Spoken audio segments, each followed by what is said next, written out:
So this will be a very short video on normal subgroups. A subgroup N of G is called normal if for any G in G, if you conjugate the subgroup by G, Gn, G inverse, you get N back again. That is, the left cosets of N are the same as the right cosets. So you can say a subgroup is normal in actually a couple different ways. And for some proofs, one might be handier than the other. This is usually how we think of a normal subgroup. You proved in before exam 2 that if you have any subgroup of G and you conjugate it by an element, that you get another subgroup of G.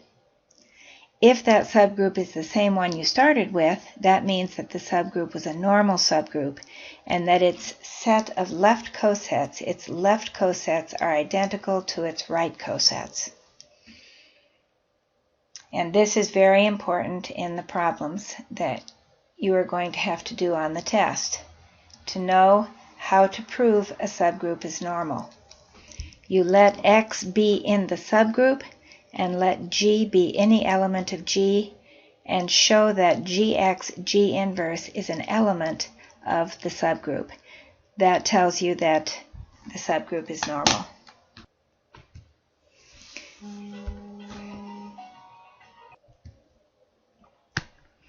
Here's some problems that you might see, similar problems on the exam. And I think I will do numbers 1 and 4. So let's just take a look at the others. Number 2, given a group G and two normal subgroups, H and K, prove that the intersection is normal. And we've done this in class. You should have it in your notes. Number 3, suppose G has only one subgroup of order 5. Prove that the subgroup must be normal. This is exactly like one we did in homework. Number 4 I'm going to do. Number 5 also, you have done that. We've done it in class a couple times, and you have also done it on your homework. That if phi is a group homomorphism from G to G prime, that the kernel of phi is a normal subgroup of G.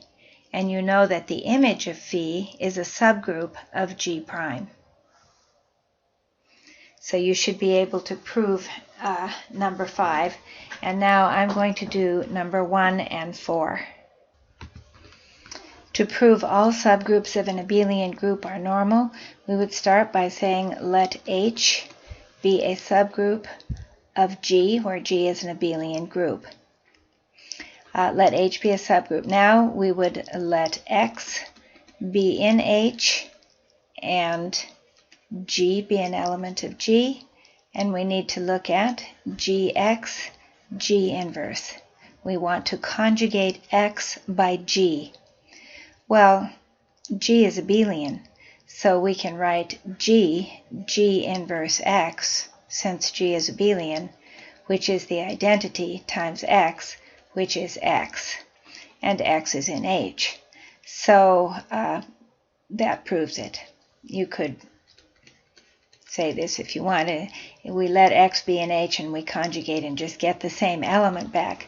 Now keep in mind that when we say Gx G inverse is in H, in most cases when you conjugate, you don't, if it's not an abelian group, you don't conjugate each element and get that element back, but you get the same subgroup back.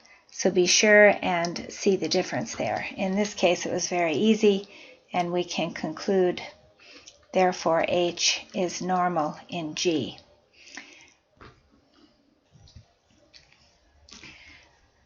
For an example of what I just mentioned, take D4.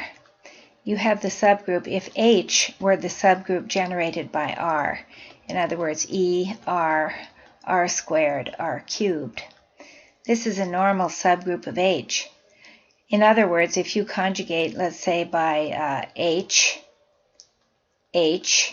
little h inverse, you're going to get h back again.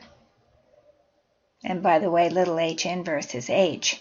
But you're not going to conjugate each element to itself. For example, HR, h inverse is h, is equal to HR cubed, which is r cubed.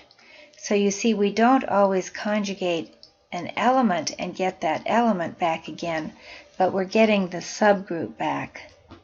In an abelian group, every element conjugates to itself. If you're asked to come up with an example of a subgroup that is not normal, of course we're going to pick a non-abelian group, and in this case I chose S4. So, well, we're not going to pick A4, are we? The alternating group, this set of even permutations, is a normal subgroup. So let's pick one. Let's just pick the little subgroup generated by the 2 cycle, 1, 2. And we get the identity and the 2 cycle itself. It has order 2. So we have a little cyclic subgroup, and let's let sigma be equal to, how about 1, 2, 3? And we will take sigma, let's call this thing h. Sigma h, sigma inverse. We'll conjugate h by sigma. Well, of course, conjugating the identity by anything, you just get the identity back. And for our second element here, we'll have 1, 2, 3 times 1, 2 times the inverse of 1, 2, 3. I write 1, 3, 2, but I think most of you would write 3, 2, 1, so that's fine. And now we want to make sure it's not the same thing so that the subgroup is not normal. Okay, so let's see, 1 goes to 3 and 3 goes to 1. So 1 is fixed, and we're going to get probably 2, 3. 2 is sent to 1, which is sent to 2, which then is sent to 3. And we get the 2 cycle 2, 3. So we see that that is not equal to h. It's another subgroup, another 2-element subgroup.